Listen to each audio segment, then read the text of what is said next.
I'm Alexandra, 32 female. I live in a small but comfortable apartment in the city, a place I built for myself through years of hard work as a data analyst. It's my sanctuary, usually a place of peace, but recently it became the backdrop for the loneliest night of my life. This is the story of how my family's quiet betrayal on my birthday led to a decision that would create a deafening silence, and how I learned that sometimes the most powerful thing you can say is nothing at all. Before this story unfolds, I'd love to connect with you. Please let me know in the comments where you're watching from and what time it is in your corner of the world. It's amazing to see how far these stories can travel. The silence in my apartment was the first sign that my 32nd birthday would be different. It wasn't an oppressive silence, not at first. It was just empty. Usually, the morning of my birthday would start with a barrage of texts, a cheerful, slightly off-key, happy birthday, voice message from my mom, Nancy, and a flurry of emojis from my younger cousin, Molly. This year, my phone screen remained dark. I woke up at my usual 7:00 a.m., the sunlight streaming through my blinds, and the only notification was a calendar reminder. Birthday, as if I could forget. I work as a senior data analyst for a large tech firm. My job is about finding patterns, connecting disparate points of information to form a coherent, logical picture.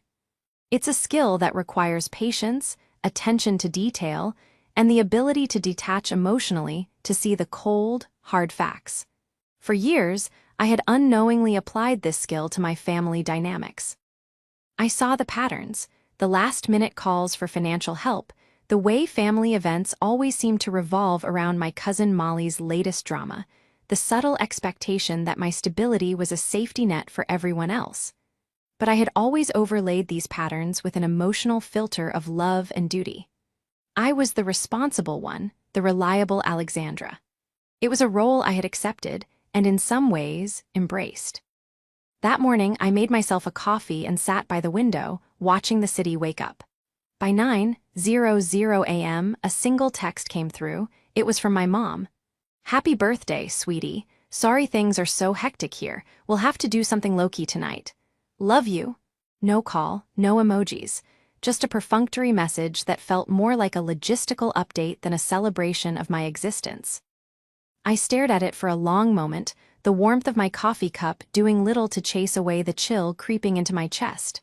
Hectic was my family's default state, usually a prelude to a request. I texted back, "No problem, Mom. Looking forward to it." A simple, accommodating reply, the Alexandra they knew. My best friend, Vanessa, called at 9:05 a.m. sharp, her voice a burst of energy that made me smile for the first time that day. "Happy birthday, Alex. I swear you don't age. Tell me all the plans. Are we doing dinner? Drinks? Is Nancy making her famous lasagna that I always try to steal the recipe for?" I let out a small laugh, the sound foreign in the quiet room. "Hey, V, thanks, and no, it's just a low-key thing tonight. Mom said things are hectic." There was a pause on the other end. Vanessa, a lawyer, was even better at reading between the lines than I was. She didn't just see patterns, she saw intent. Hectic? What does that mean? Is Collins back acting up again? Did Molly decide she needs to start a new podcast by midnight and demand the whole family's participation? "I don't know," I admitted, swirling the dregs of my coffee. "Just hectic."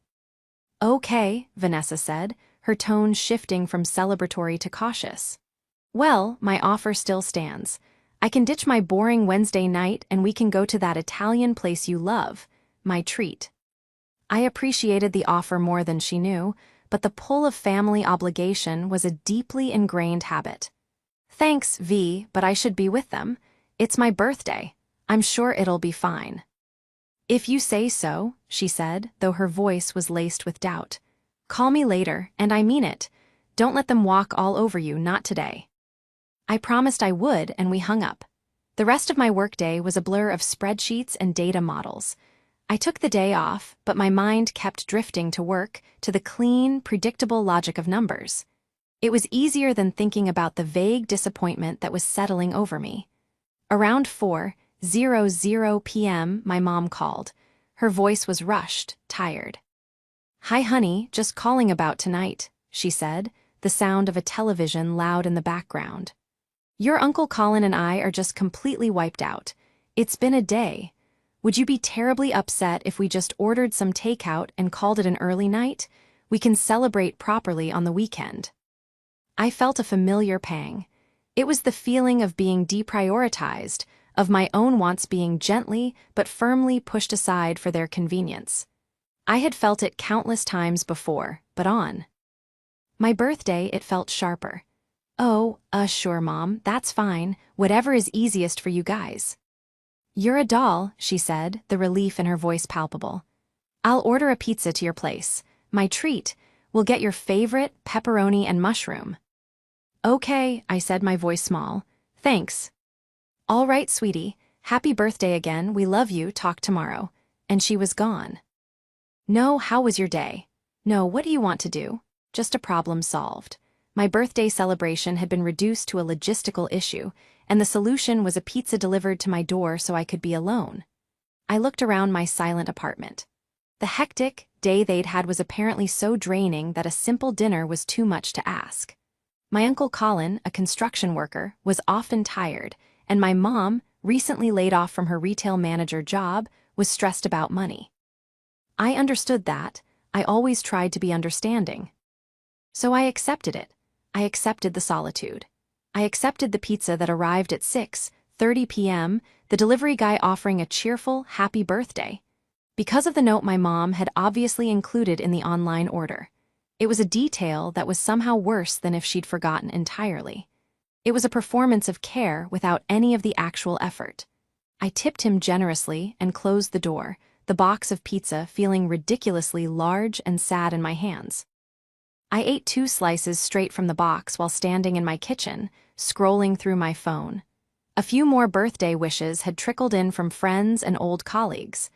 I answered each one with a cheerful thank you emoji, playing the part of a person who was having a perfectly normal, happy birthday.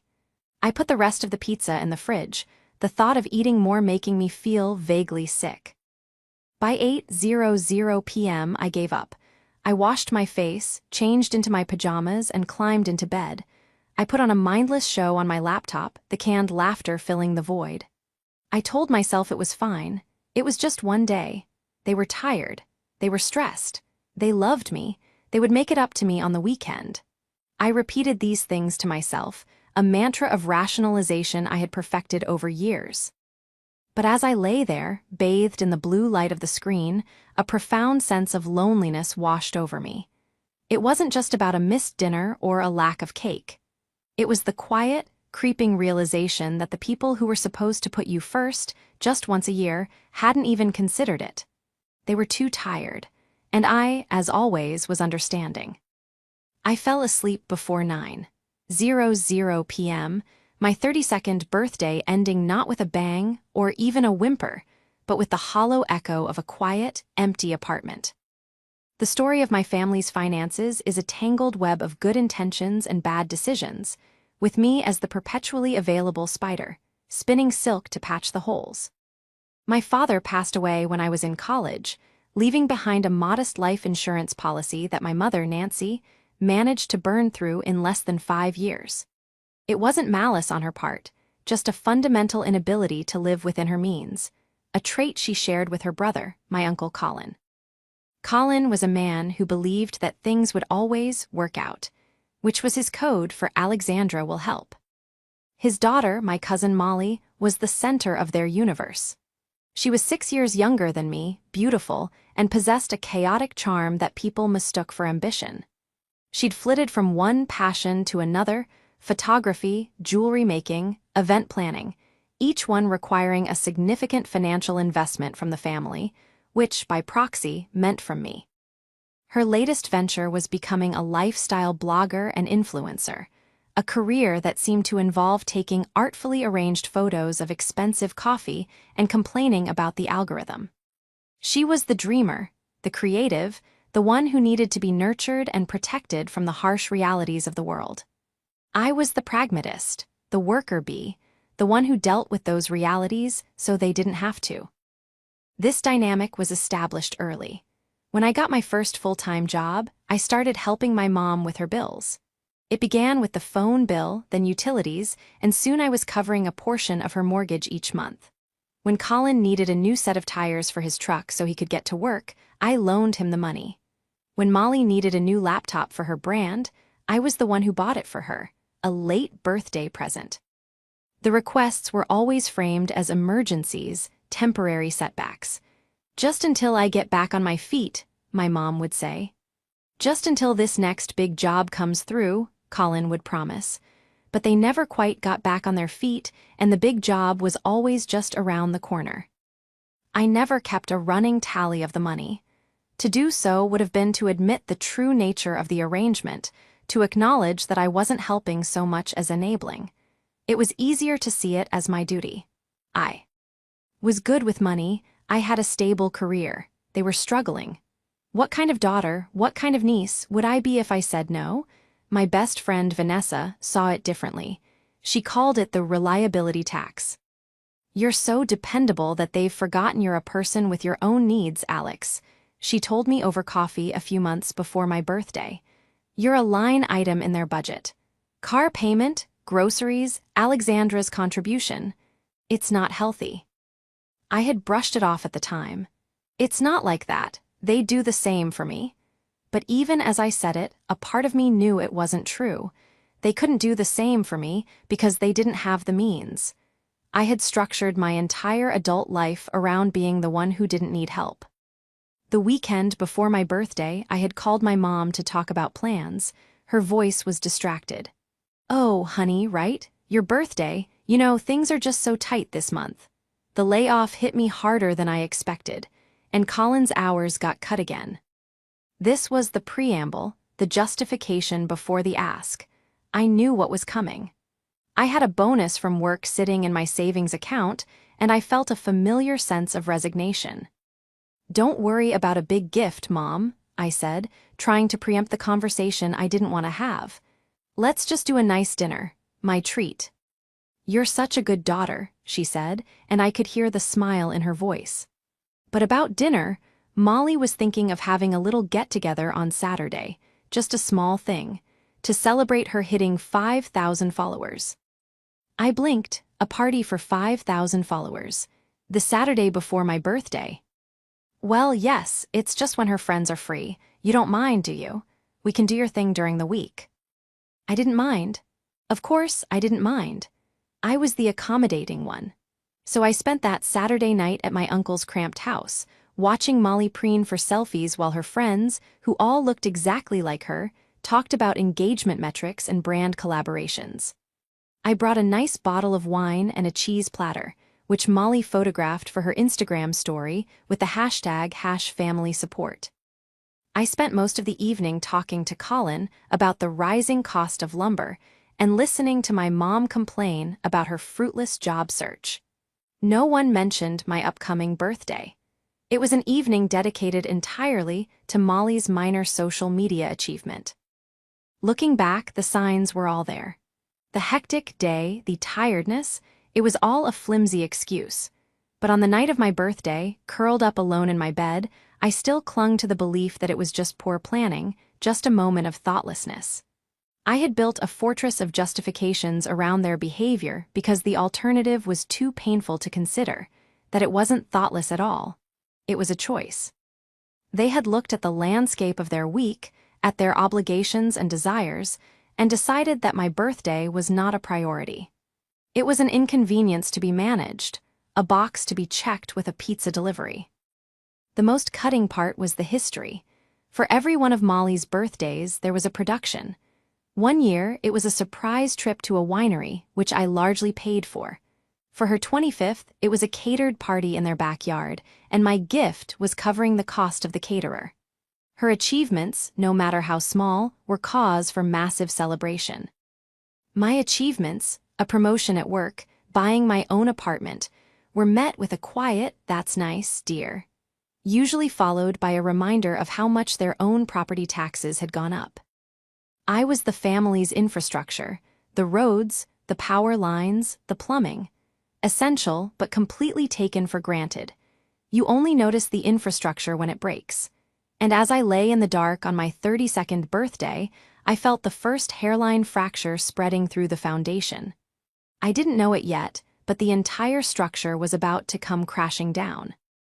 The pattern I had ignored for so long was about to be laid bare, not by complex data analysis, but by the casual, careless cruelty of a social media post. And the picture it would paint would be clearer and more devastating than any spreadsheet I had ever created. I woke up a little after 1:00 a.m. A car alarm was blaring on the street below, a shrill, insistent noise that had pierced through my sleep. My laptop was still open on the comforter next to me, the screen dark. My mouth was dry, and the loneliness from earlier had curdled into a sour feeling in the pit of my stomach. I reached for my phone on the nightstand, my thumb swiping through the lock screen out of pure, mindless habit. I had no intention of looking for anything in particular. It was just the modern-day reflex for filling empty moments. I opened Instagram. The app greeted me with a cascade of brightly colored squares, friends on vacation, ads for meal kits, a celebrity's new puppy. And then I saw it. The first post was from one of Molly's influencer friends, someone I'd met briefly at the 5,000 followers party. It was a group photo, a noisy, joyful explosion of people crammed into a booth at a fancy downtown restaurant. There were balloons, big, silver mylar balloons that spelled out "Congrats." In the center of the table was a dessert, a ridiculously elaborate chocolate lava cake, with a single, large sparkler shooting fountains of gold into the air. And around the table, beaming, were my family. My mom, Nancy, was there, a glass of white wine held aloft, her face split in a wide, untired grin. My uncle Colin was next to her, his arms slung around Molly's shoulders, laughing at something someone off camera had said. And Molly was glowing. She was the star of the show, her hands clasped under her chin in a gesture of pure performative delight. They were all there.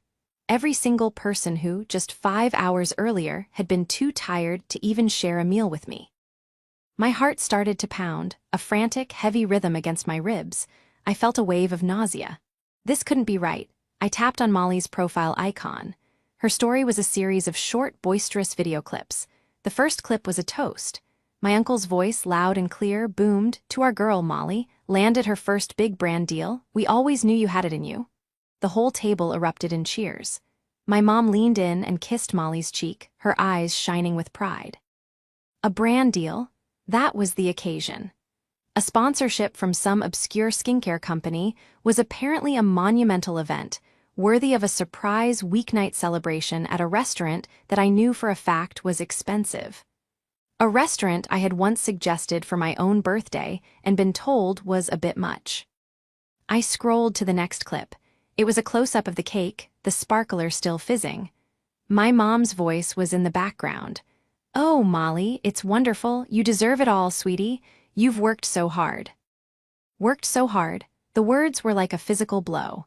I thought of the 60-hour weeks I pulled to meet deadlines, the weekend projects I took on to build my savings, the constant, low-grade stress of my demanding job. The job that funded this very celebration. The job that paid for the laptop she used to secure this brand deal. The job that kept the lights on in their homes so they could be free to support her dreams. They weren't just tired. They had lied. They had actively, deliberately lied to me to exclude me from their joy. They didn't want me there. My hands were shaking as I kept scrolling. There were more photos, more videos, tagged pictures from her friends, all captioned with fawning praise. Proud family, making dreams happen, celebration. Each post was another twist of the knife. In one photo, my mom was holding up a gift bag from a designer store, her expression one of pure glee. They had money for expensive gifts and downtown dinners, but not for my birthday. The hectic day, the exhaustion, the need to order me a consolation pizza, it was all a charade. A carefully constructed lie to get me out of the way. Why? The question screamed in my mind. Why lie? Why not just tell me? "Hey Alex, we're so excited for Molly, we're taking her out to celebrate tonight. Can we do your birthday another time?" I would have been hurt, yes. I would have felt overshadowed as usual. But I would have understood on some level. I would have said, "Of course, go celebrate," and quietly dealt with my own disappointment. But the lie was different. The lie was a conscious act of deception. It was a statement. It told me that my presence was so undesirable, so unimportant, that they would rather invent a story than have me at their table. It meant they couldn't even pretend to be happy for Molly in front of me. Perhaps they knew that celebrating her frivolous success on the very night they had dismissed my existence would be too much, even for the ever-understanding Alexandra. I felt a cold, terrifying clarity wash over me. All the small slights, the forgotten promises, the casual disrespect from over the years, they weren't random acts of thoughtlessness. They were data points in a larger pattern. I was the utility. Molly was the ornament. You don't invite the plumbing to the party, you just expect it to work quietly in the background. I finally clicked out of the app and threw my phone onto the empty pillow beside me as if it were contaminated. I curled into a ball, wrapping my arms around my stomach, trying to hold myself together. There were no tears. I was past tears. I was in a state of shock, a hollowed-out space where my naive love for my family used to be. The canned laughter from the TV show I'd forgotten was still playing, a grotesque soundtrack to the collapse of my world. I lay there for what felt like hours, replaying the images in my mind. My mother's joyful smile, the balloons, the cake. Every detail was seared into my memory. This wasn't just a betrayal. It was an erasure. On the one day of the year that was supposed to be about me, they had celebrated someone else and concocted a lie to make sure I spent it alone. They hadn't just forgotten my birthday. They had actively, meticulously, and deliberately uncelebrated it. And in doing so, they had shown me the truth. Not the truth about their finances or their stress levels, but the truth about my place in their lives. I wasn't just low on their list of priorities. I wasn't on the list at all. The next morning, I woke up with a headache and a sense of grim resolve. The shock had subsided overnight, replaced by a cold, analytical anger. The emotional part of my brain had shut down and the data analyst had taken over. For years, I had been operating on a faulty dataset, one corrupted by sentiment and obligation. Now, I had new, undeniable evidence. It was time to run the numbers. I didn't call them, I didn't send an angry text. I knew that any confrontation would devolve into a predictable mess of excuses and gaslighting. "Oh, honey, it wasn't like that," my mom would say. "It was a last-minute thing. We didn't want to bother you." Molly would accuse me of being jealous and trying to ruin her moment. Colin would mumble something about how I was too sensitive. I had seen this play out 100 times in smaller ways. They would twist the narrative until I was the one apologizing for being hurt. I wasn't going to give them that satisfaction. Not this time. Instead, I opened my laptop and created a new spreadsheet. It was a simple 2-column document. Column A, date. Column B, amount. I logged into my online banking portal and started scrolling back, month by month, year by year. It was a painful, tedious process, a digital excavation of my own generosity. The first entries were small. $50 here for groceries. $100 there for a utility bill. But as I went further back, the numbers grew and the frequency increased. I found the $800 I'd sent my mom for a dental emergency that, in hindsight, coincided with Molly's weekend trip to a music festival. I found the $1,500 I had transferred to my Uncle Colin for truck repairs, just 2 days before he posted photos of a new big-screen TV in his living room. And then there were the big ones. The $5,000 I'd given my mom as a loan to consolidate her credit card debt, a loan she never once made a payment on. The $2,000 for Molly's professional camera for her photography phase. Every transaction was a story of their need and my compliance. I was their emergency fund, their line of credit with no interest and no expectation of repayment.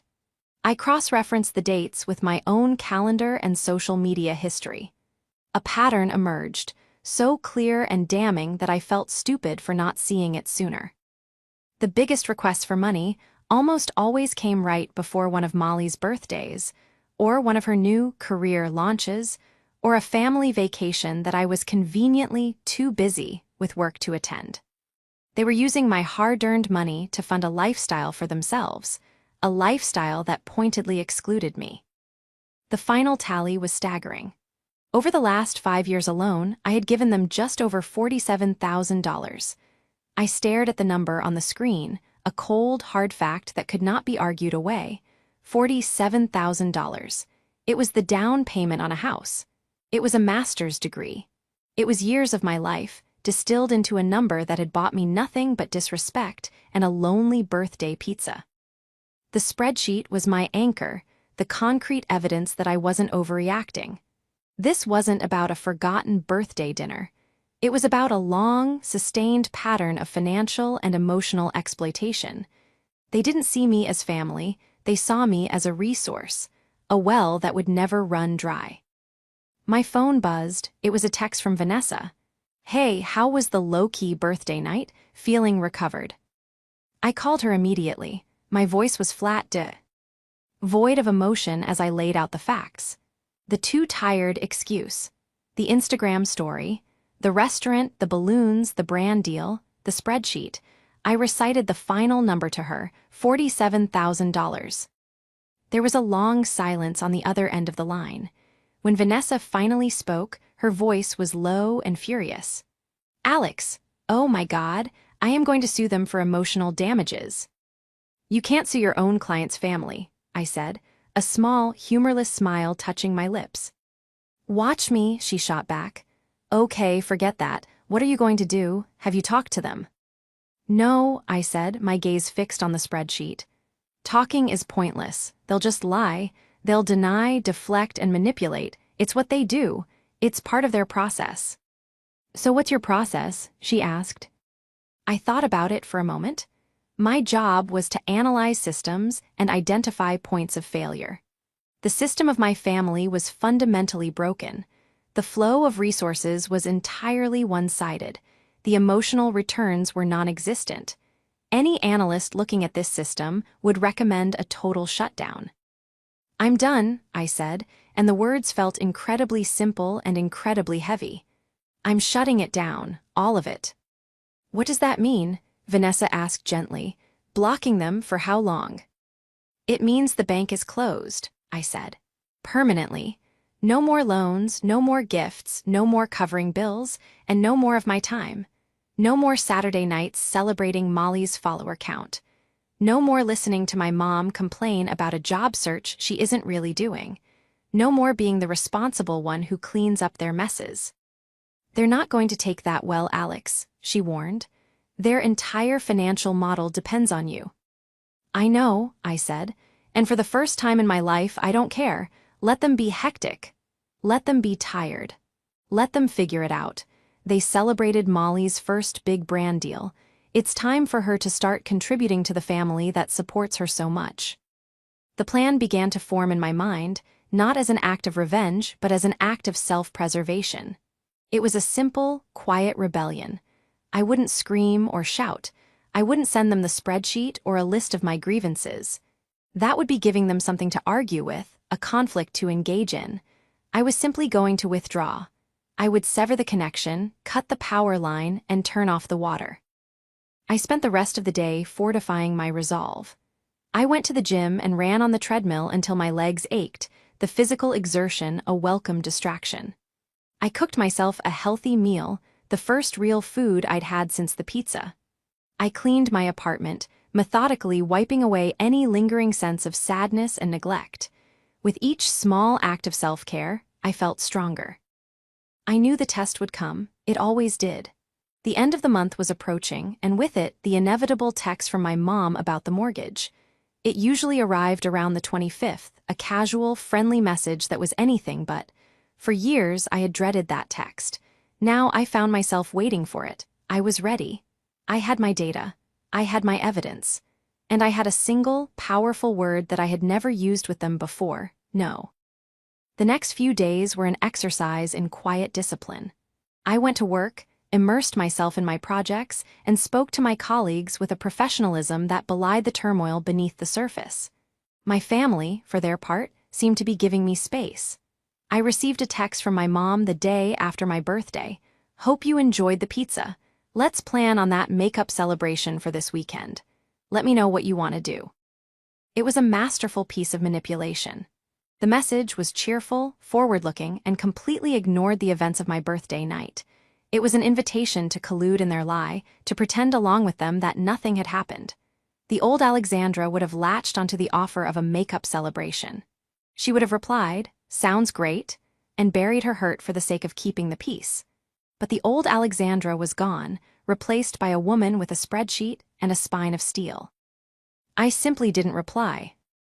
I knew my silence would be its own message. In a family that communicated through a constant stream of texts and calls, my unresponsiveness would be a glaring anomaly. A day passed.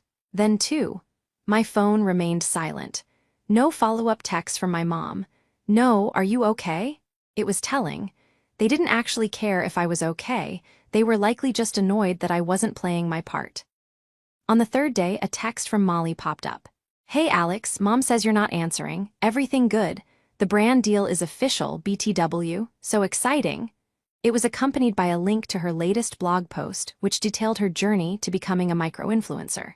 I clicked on it out of a morbid curiosity. The post was filled with glossy, professional-looking photos taken with the camera I had bought her. Long, self-congratulatory narrative about hard work and perseverance. My name was not mentioned.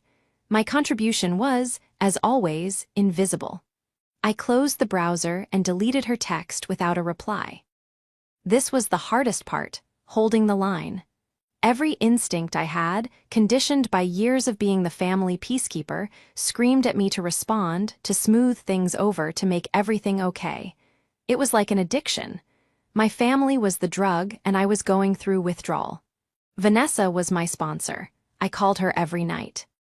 "They're trying to pull you back in," she said on the fourth night. "The silence is making them nervous.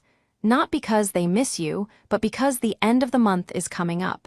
You're ignoring the pre-ask pleasantries. It's disrupting the system." "I feel guilty," I confessed, pacing my living room. "I feel mean." "What's meaner?" Vanessa countered, her voice sharp and clear. "Ignoring a text, or lying to your daughter's face, ditching her on her birthday to throw a secret party for someone else, all while living off her money? Let's get some perspective here, Alex. You're not being mean. You're establishing a boundary where one has never existed." She was right. I had to reframe my thinking. This wasn't punishment. It was a consequence. Their actions had led to this. My silence was a direct and logical result of their betrayal. On the morning of the 25th, exactly as predicted, the text I had been waiting for arrived. It was from my mom. It began, as it always did, with a veneer of casual concern. "Hi, sweetie. Haven't heard from you. I hope you're not still upset about your birthday. Things have just been so stressful, you know, with me not working and Colin's hours being so unreliable. Anyway, I hate to even ask, but the mortgage is due next week, and we're about $3,000 short. Any chance you could help us out? We'll pay you back as soon as my unemployment comes through." I read the message 3 times. The audacity of it was breathtaking. She acknowledged my potential anger. "I hope you're not still upset," and then dismissed it in the very next breath by immediately asking for a huge sum of money. She saw my hurt as a temporary inconvenience, a minor obstacle on the path to getting what she wanted. There was no apology, no remorse, just an expectation of my continued financial support. My fingers hovered over the keyboard. I felt a surge of adrenaline, the kind you get before a major presentation or a difficult conversation. This was it. The point of no return. My plan had been to simply ignore her, to let the silence be my answer. But her message, so blatant in its disregard for my feelings, demanded a response. It required a clear, unequivocal statement. I typed out a reply. My hands were perfectly steady. The words were simple, direct, and devastatingly effective. They were the coldest, most honest words I had ever written to my own mother. "Ask the ones you celebrate." I hit send before I could second-guess myself. The message delivered instantly. For a moment, nothing happened. The world didn't end. The sky didn't fall. There was only the quiet hum of my refrigerator and the frantic beating of my own heart. Then the 3 little dots appeared. She was typing. They appeared and disappeared several times. I could picture her on the other end, her mind racing, trying to formulate a response that would regain control of the situation. Finally, a message came through. What is that supposed to mean? I didn't dignify it with a response. I had said everything that needed to be said. My one-sentence reply was a mirror, forcing them to look at their own behavior. It connected their celebration of Molly with their expectation of my money. It was a perfect, self-contained piece of logic.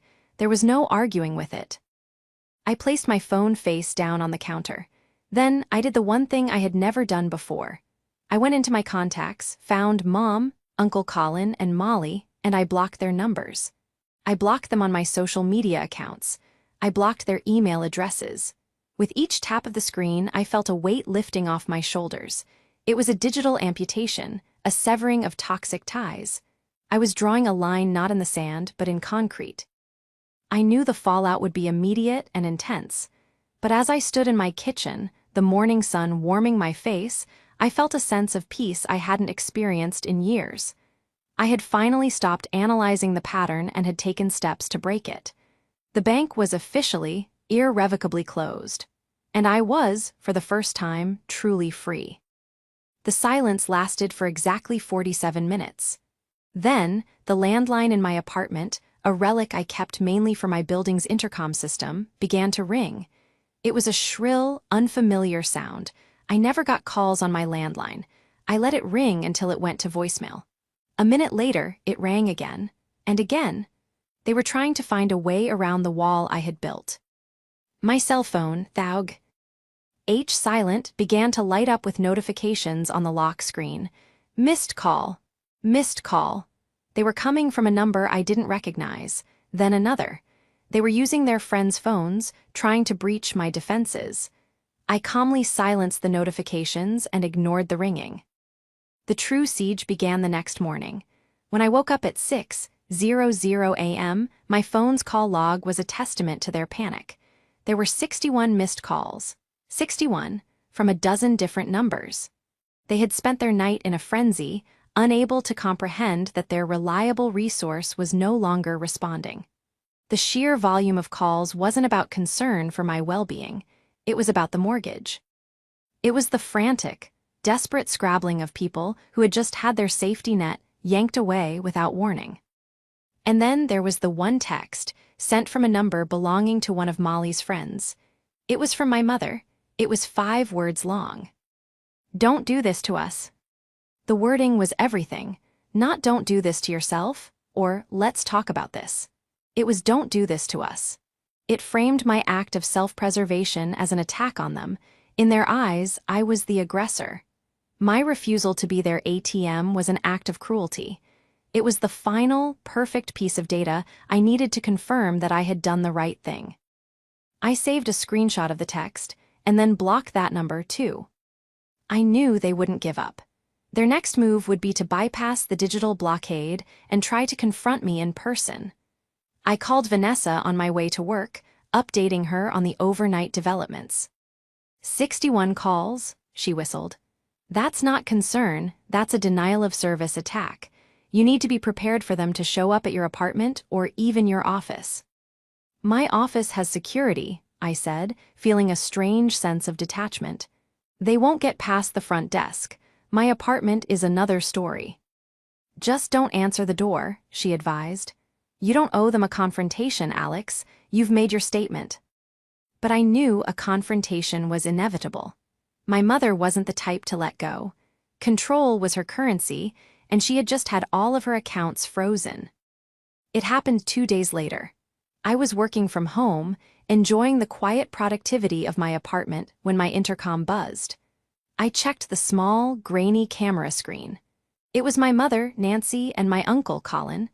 They were standing on my front steps, my mother's face a mask of pinched fury, my uncle looking uncomfortable and out of place behind her. I ignored the buzz. A few moments later, it buzzed again, longer this time, more insistent. I continued to ignore it.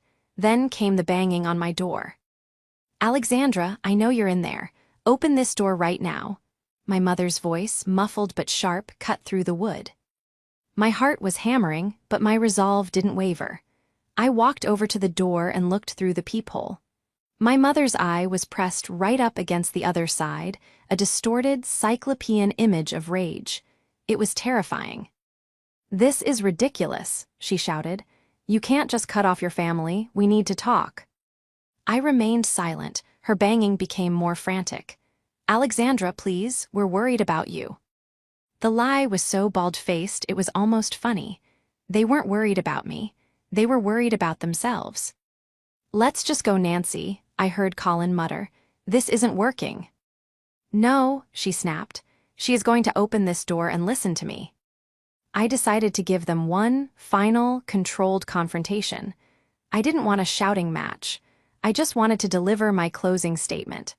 I took a deep breath, unlocked the deadbolt, and opened the door just enough to see them, leaving the security chain in place. They both blinked, surprised by my sudden appearance. My mother's face immediately hardened. "Finally, what is wrong with you? We've been calling and calling. Are you trying to punish us?" I looked at her, then at my uncle, who wouldn't meet my eyes. I kept my voice calm and even the way I would in a boardroom when presenting uncomfortable findings. "There's nothing wrong with me," I said. "And I'm not punishing you. I have simply decided to stop funding a family that lies to me and excludes me. You made it very clear on my birthday where I stand. I've decided to accept that." My mother scoffed. "Oh, for heaven's sake, you're still on about that? It was a last-minute thing for Molly. We were going to celebrate with you on the weekend. You're blowing this all out of proportion over a silly dinner." "It wasn't a silly dinner," I said, my voice unwavering. "It was a lie. You said you were tired. You weren't. You said you were staying in. You didn't. You sent me a pizza so I would be out of the way while you threw a party for someone else with money I probably gave you. Do you have any idea how that felt?" Colin shuffled his feet. "Now, Alex, your mom didn't mean any harm." "Didn't she?" I countered, my eyes locking onto his. "Was it you, Uncle Colin, who was too wiped out to see me? Because you looked pretty energetic in those pictures, toasting Molly's success." He had the grace to look ashamed, his gaze dropping to the floor. My mother, however, was doubling down. "You are being unbelievably selfish. After everything we've done for you." The sheer absurdity of that statement almost made me laugh. "Everything you've done for me? Mom, I have a spreadsheet. I know exactly how much money I have given you, Colin, and Molly over the last 5 years. It's over $47,000. What have you done for me, other than expect me to be your personal bank?" The color drained from her face. The mention of a specific number, of a spreadsheet, had pierced her bubble of denial. It was data. It was proof. "So that's what this is about. Money," she sneered, recovering quickly. "You're holding money over our heads. How cold, how cruel." "No," I said, shaking my head. "This is what it's always been about for you. For me, it was about family. I see now that I was the only one who felt that way. The money is just the evidence. The birthday was the final proof. I'm done. The financial support ends now, and so does this conversation." I started to close the door. My mother's hand shot out and slapped against it. "You can't do this, the mortgage." "That is not my problem anymore," I said, my voice as cold as ice. "You have a successful new influencer in the family. I suggest you ask her for help." And with that, I closed the door, slid the deadbolt back into place, and leaned against it, my body trembling with the leftover adrenaline. I could hear my mother screaming on the other side, a string of insults and accusations.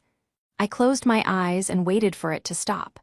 After a few minutes, the shouting subsided, replaced by the sound of retreating footsteps. And then, for the first time in a long time, there was only silence.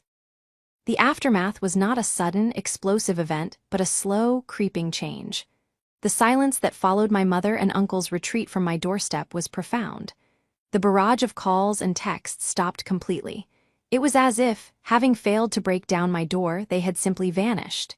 In the first few days, the silence felt heavy, charged with unspoken anger and resentment. I kept expecting another knock, another desperate call from a new number. But nothing came. Vanessa checked in with me daily. "How are you holding up?" she'd ask. "Are you okay?" "I think so," I'd reply, and it was the truth. I wasn't celebrating. I wasn't gloating. There was a deep, aching sadness for the family I thought I had, for the love I had so desperately wanted to be real. But beneath the sadness, there was a growing sense of peace. The constant, low-level anxiety that had been my companion for years, the dread of the next financial emergency, the stress of managing their expectations, was gone. I hadn't realized how much space it had taken up in my mind until it was no longer there. My finances began to change almost immediately. The portion of my paycheck that had been automatically earmarked for family support now went directly into my savings and investment accounts. I watched my net worth begin to climb at a faster rate than ever before. I looked at the $3,000 that would have gone to my mother's mortgage and, on a whim, booked myself a solo vacation to a small, quiet coastal town I'd always wanted to visit. It felt like a radical act of selfishness, and it was glorious. About a month after the confrontation, I got an email from a distant aunt, my mother's cousin. It was a carefully worded message, clearly written at my mother's behest. It spoke of forgiveness and the importance of family, and how my mother was distraught and didn't understand what she'd done wrong. It was another attempt to manipulate me, to use a different angle of attack. I replied with a polite but firm message. "Thank you for your concern, but my decision is final. My relationship with my mother, uncle, and cousin is a private matter, and I will not be discussing it further." I never heard from that aunt again. The real news came in bits and pieces through the grapevine of social media. Vanessa, who still followed Molly out of a morbid sense of curiosity, was my primary source of information. Molly's influencer career, it turned out, was not the cash cow they had imagined. Her big brand deal had been a one-time payment of $500 and a box of free face cream. Her posts became less frequent, the glossy photos replaced by grainy selfies and vague complaints about being creatively drained. Then, about 3 months after I cut them off, Vanessa called me, her voice urgent. "You need to see this. Molly started a GoFundMe."